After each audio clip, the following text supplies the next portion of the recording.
warahmatullahi wabarakatuh. Dilujung patepang dari sarang abdi Gaida Sotoni dina acara Warta Sunda. Warta anu dipindangkeun nyaeta di Swerinda Kabupaten Bandung. Hayang adakeun pasar murah.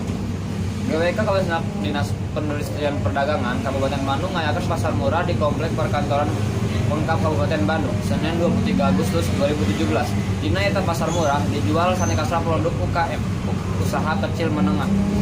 Nurutkeun Kapolresida Kabupaten Bandung, Bambang Budiharjo, pasar murah ieu merupakan agenda tahunan nu bakal dilaksanakan di Swerinda Kabupaten Bandung di lapangan Sidoli Kabupaten Bandung.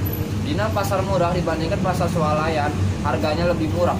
Pasar murah kacida dipakrasep warga di Kabupaten Bandung seperti tahun samanehna muterna duit ngakontal 68 juta. Paminat pasar murah ieu lobana masyarakat umum. Presentasi ngaberunungkan 70% masyarakat umum jeung 30% PNS pamirsa.